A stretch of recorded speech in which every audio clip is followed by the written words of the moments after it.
आप सभी को नमस्ते। क्लास 9th की फिजिक्स में जो chapter force and laws of motion हमने शुरू किया था, ये उसका थर्ड लेक्चर है। आज के इस लेक्चर में हम लोग कुछ न्यूमेरिकल यहाँ पर सॉल्व करेंगे। पिछले लेक्चर में हमने Newton second law of motion पढ़ा था और मोमेंटम के बारे में पढ़ा था। उसी पर बेस्ड यहाँ कुछ न्यूमेरिकल हम आपको कराएंगे। ठीक है, तो सबसे पहला न्यूमेरिकल आप देख लीजिए।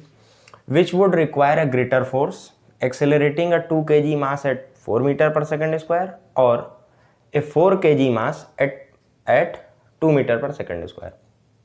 पूछ रहा है कि किसके लिए ज़्यादा फोर्स की ज़रूरत पड़ेगी। 2 kg के मास को 5 मीटर पर सेकेंड स्क्वायर का एक्सेलरेशन देने में ज़्यादा फोर्स लगेगा, या फिर 4 kg के मास को 2 मीटर पर सेकेंड स्क्वायर का एक्सेलरेशन देने में ज़्यादा फोर्स लगेगा। समझ पा रहे हैं? क्वेश्चन में पूछा क्या गया है, किसमें फोर्स ज़्यादा लगेगा। ठीक है, तो चूंकि दो फोर्स आपको निकालने हैं, एक 2 kg के मास और 5 metre per second square acceleration के लिए, और एक 4 kg का मास 2 मीटर पर सेकंड स्क्वायर के एक्सेलरेशन के लिए। तो यहाँ पर हम लोग ऐसा करते हैं, फॉर्मूला कौन सा यूज़ करेंगे, F is equal to M into A. इसको हम जानते ही हैं, सेकंड लॉ से ही हमें पता है। अच्छा, तो अब हम क्या करते हैं, चूंकि दो फोर्स निकालने हैं तो एक को हम नाम दे देते हैं F1 is equal to M1 A1। मैंने जो पहला फोर्स है वो M1 यानी इस मास के लिए, A1 यानी इस एक्सेलरेशन के लिए।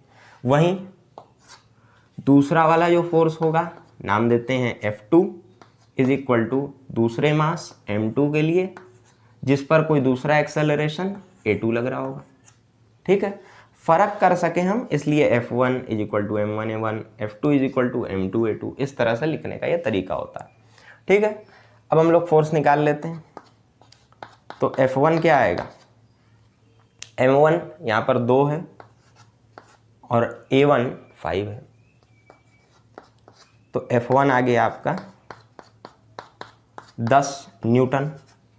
ठीक है, फोर्स की यूनिट न्यूटन। F2 क्या आ जाएगा, M2 है आपका 4 और A2 है 2, यानी F2 आ गया 4 दूनी 8 न्यूटन। यानी इस वाले में F1 अधिक है, यहाँ से हम क्या कह सकते हैं कि F1 is greater than F2।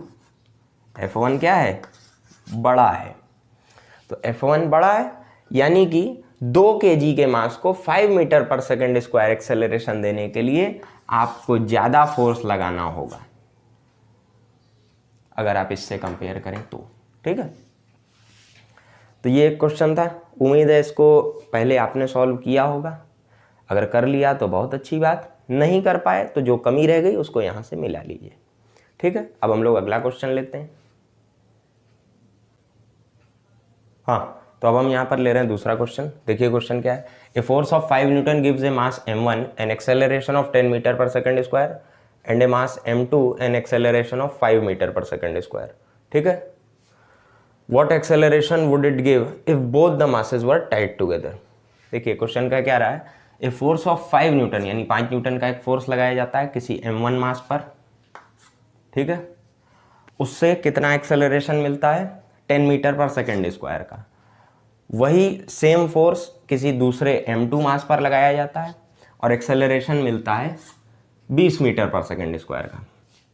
तो अब पूछ क्या रहा है हमसे, what acceleration would it give if both the masses were tied together. अगर दोनों मास बांध दिए जाएं, एक साथ कर दिए जाएं, तब एक्सेलरेशन हमें कितना मिलेगा, ये क्वेश्चन में पूछ रहा है। तो सबसे पहली चीज, हमारे पास क्या क्या जानकारी है।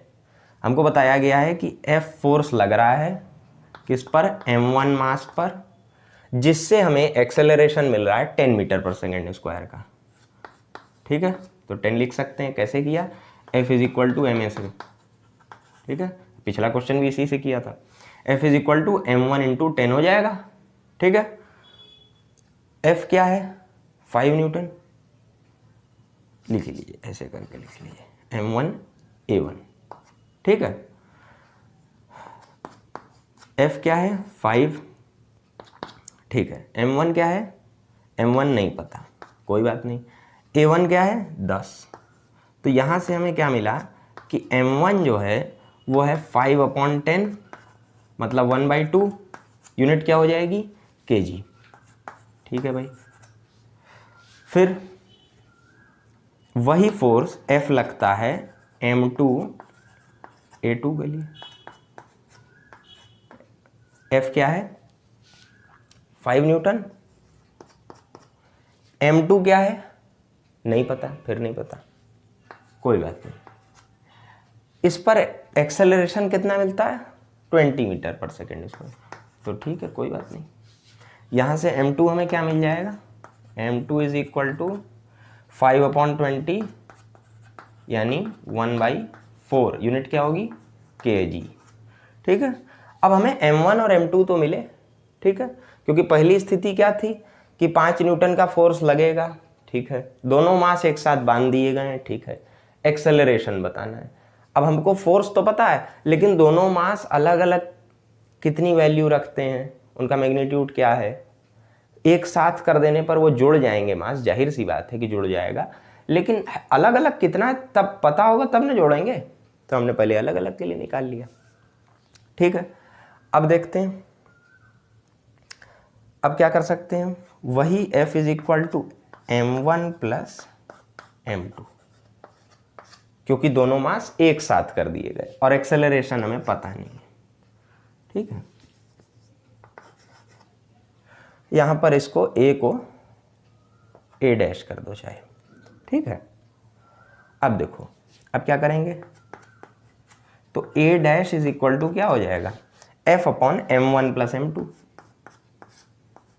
m1 प्लस m2, ये हो जाएगा। F क्या है, वही 5 न्यूटन, सेम फोर्स सेम लग रहा है, लेकिन जब मास को बांध दिया गया तब कितना एक्सेलरेशन अलग अलग का गिवन था ही, 1/2 प्लस 1/4।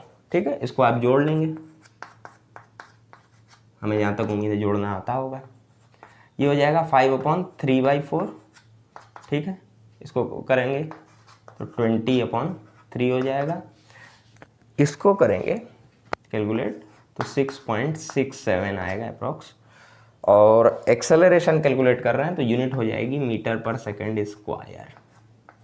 ठीक है, यहाँ पर आंसर लिख दे रहे हैं हम।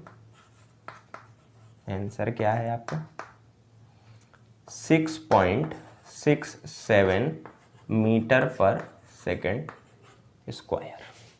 ठीक है, बार बार हम आपको बताते रहते हैं कि जब आप आंसर निकालें तो साथ में यूनिट को लिखें। आंसर जो इस तरह यहाँ ऐसे करके लोग लिखते हैं, ये सब ना करें। यहाँ जो हमने आंसर लिखा है ये बगल में, इससे कोई कन्फ्यूज़न नहीं होगा। आप जो यहाँ इस तरह लिखते हैं उससे लगता है कि कोई यूनिट लिखने की कोशिश की है जैसे, तो ऐसा मत करें। ठीक है, तो ये क्वेश्चन हमें लगता है समझ में आया होगा। अब हम लोग अगले क्वेश्चन को लेते हैं। हाँ, तो यहाँ पर हम लोग तीसरा क्वेश्चन ले रहे हैं। A constant force acts on an object of mass 5 kg for a duration of 2 second. It increases the object's velocity from 3 meter per second to 7 meter per second. Find the magnitude of the applied force. Now, if the force was applied for a duration of 5 seconds, what would be the final velocity of the object?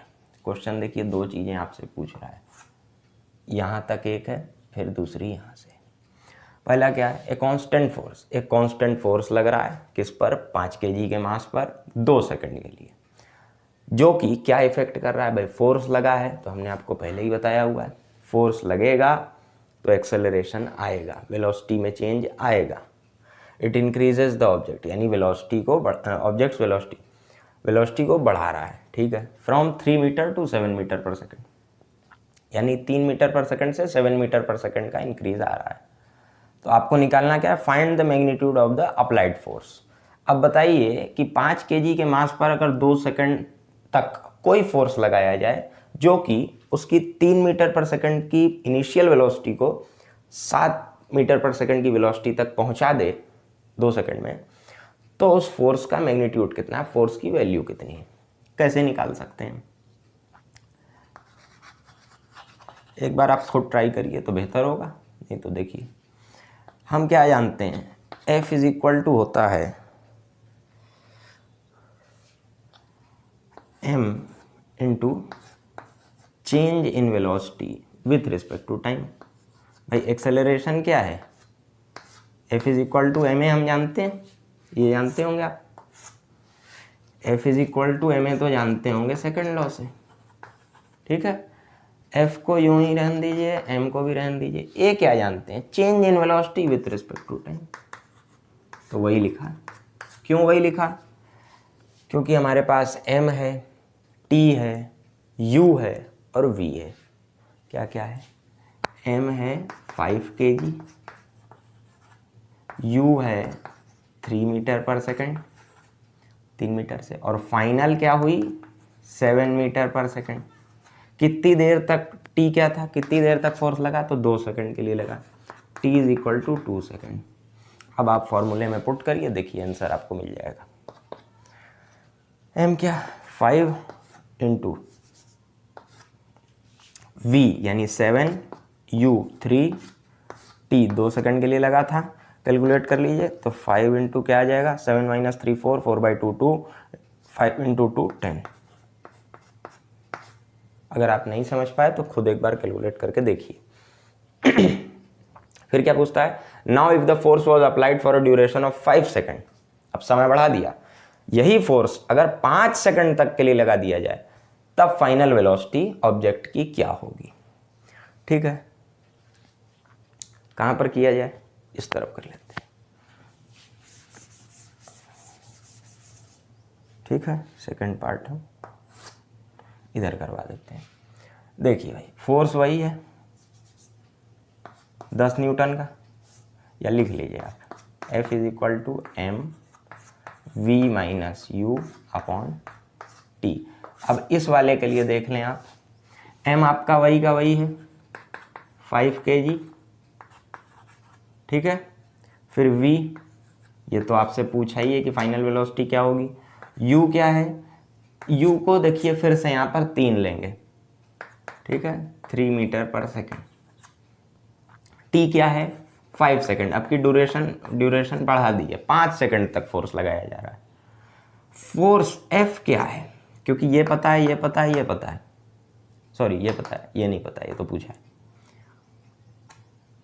तो अब इधर वाला भी तो कुछ पता होना चाहिए ना। दो क्वांटिटी अगर नहीं पता होगी तो हम कैसे इक्वेशन सॉल्व करेंगे, जब इक्वेशन एक ही है।